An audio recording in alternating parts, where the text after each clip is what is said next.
Oneesama, creating the best female fiction character in One Piece, Part 2. Heyyy Nakamaaaaa! How are we doing? So, last time we ventured on the voyage of creating the strongest female character in One Piece history. A character so strong she would give even Luffy a run for his money. Imagine a character so powerful when pitted against Kaido, Kaido would be the one calling it an unfair matchup. Sick, right? In the last video, we began putting together the building bricks for the making of this great character. We've done a lot of justice to this character, and Oneesama has started to look more real than just an abstract thought. Think about it.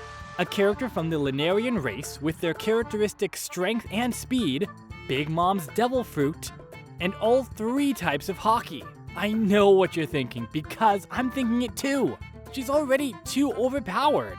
Yes, you're right. But I mean, we are talking about the strongest here. The title, The Strongest, doesn't just go to any person.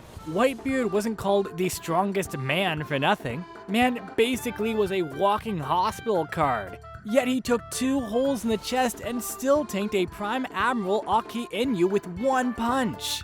Heck, let's not even talk about the world's strongest creature. The beast Kaido is so powerful he basically refuses to die. Kaido fell from a sky community down to the earth, causing a massive earthquake and a giant-sized hole in the ground. Yet, he came up with only a mild headache. We need not mention the man who was able to conquer the entire sea and earn the tag the King of the Pirates, Goldie Roger. Needless to say, Oda spares no details when creating characters with unparalleled strength, and neither should we. Best believe Oneesama would have it all, because these are the kinds of characters she would be contending with. Now, let's get back to it. A lot of things go into determining victories and near losses in the One Piece world.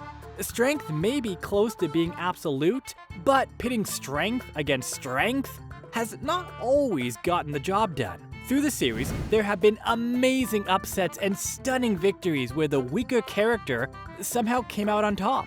I know what you're thinking. Plot armor, right? Wrong. What really gets the crowd revved up and cheering is when a weaker character uses their battle IQ to turn an obvious disadvantage to a victory. We're not saying Oneesama would ever be at a disadvantage in a fight, because that's just going to be a lie. But think about it. In addition to her already overwhelming physical abilities, devil fruit, and hockey, imagine her with the strongest battle IQ available. The list of females with great battle IQ is a little long, but one character has piqued our interest here, and that is none other than Nami, the cat burglar, thief, and navigator of the Straw Hats. While we have great female characters, Nami seems to be cut from a different cloth. Nami shows her battle IQ time and again when she is faced with difficult situations. From Arlong's Park, where she already thought up a way to fight while having the rest of the Straw Hats escape, to her fight in Alabasta, Nami shows her excellent battle IQ.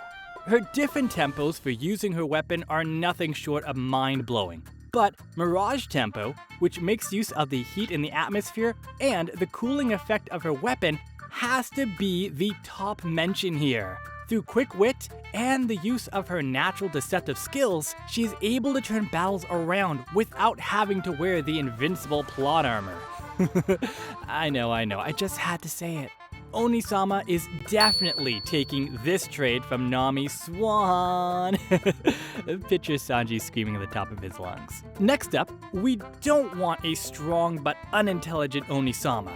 As the name implies, an Oneesama is a symbol of strength, wisdom, intelligence, and pure courage. She should embody these virtues and features, so we need to give her some intelligence. An easy pick for this would once again be Nami the cat burglar.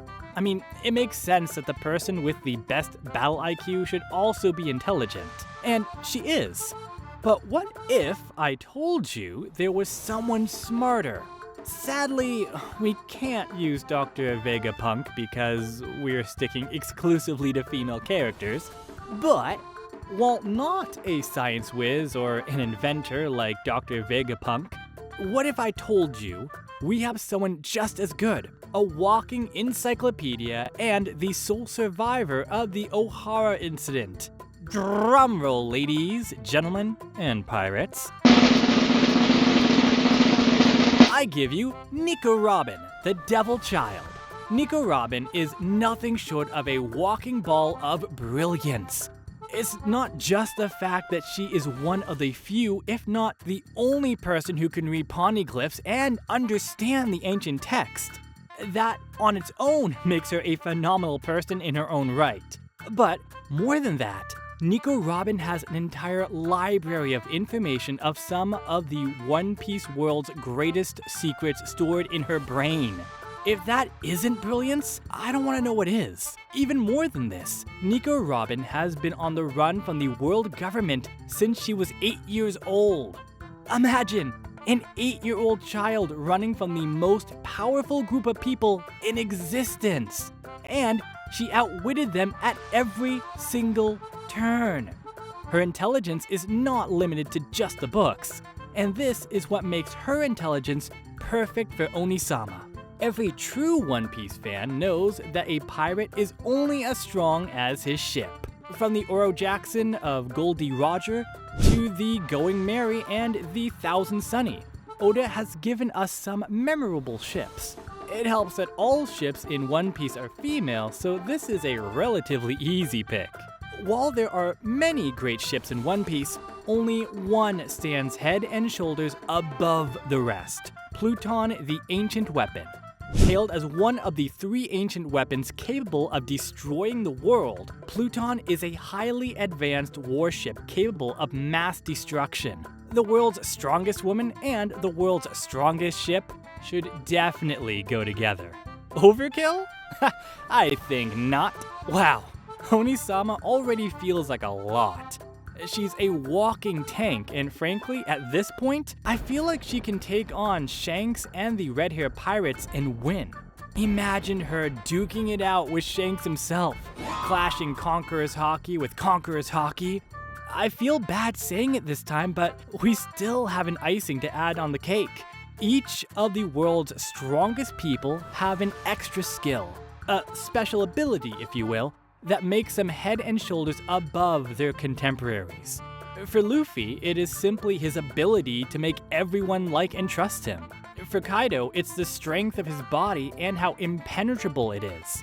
But one that I consider insane is Shanks' observation haki nullification.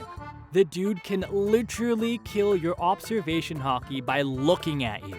For Oneesama, however, we have to travel down to the Fishman world, down to the ancient Raigu Kingdom. The fishermen are a unique race of people with underwater skills that can stand toe-to-toe with even the best races among the Grand Line. Their natural underwater abilities raise the question of whether a devil fruit fisherman would also be under the curse of devil fruit or not. But that's a question for another day.